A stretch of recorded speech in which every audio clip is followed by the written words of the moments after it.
le président de la République, chef de l'État, son Excellence Ali Bongo Ondimba, a annoncé le confinement du Grand Libreville. La mesure est devenue effective le 12 mars à 24 heures.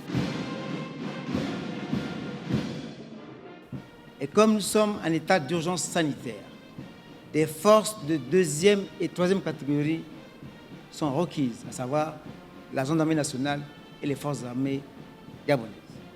Et une répartition de forces sera faite.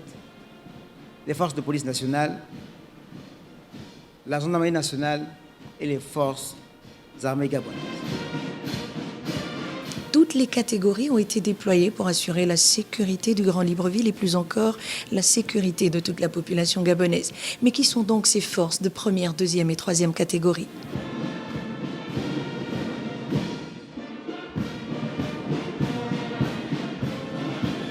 La police, la gendarmerie sont de première catégorie. Et là, puisqu'il y a un état d'urgence qui fait en sorte que la police et la gendarmerie ne peuvent pas à elles seules maintenir l'ordre dans le cas du confinement du Grand Libreville et de la Pointe-de-Nez, les forces armées gabonaises, la garde républicaine, le génie militaire viennent leur prêter concours. Forces de défense et de sécurité, lorsqu'on entend cette suite de mots, l'on pense au maintien de l'ordre dans un pays. Mais leur rôle est beaucoup plus humain, car au péril de leur bien-être et celui de leur famille, ces hommes et femmes sont debout du lever au coucher du soleil, bravant la pluie, le soleil, les vents, pour sécuriser leur pays. De ce fait, ces hommes et ces femmes en uniforme méritent de travailler dans de bonnes conditions.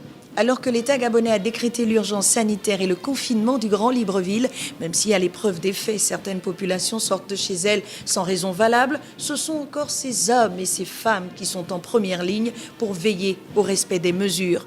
Debout durant plus de 10 heures d'horloge sans boire ni manger, ces forces de sécurité et de défense contrôlent, vérifient, renseignent, orientent, aident.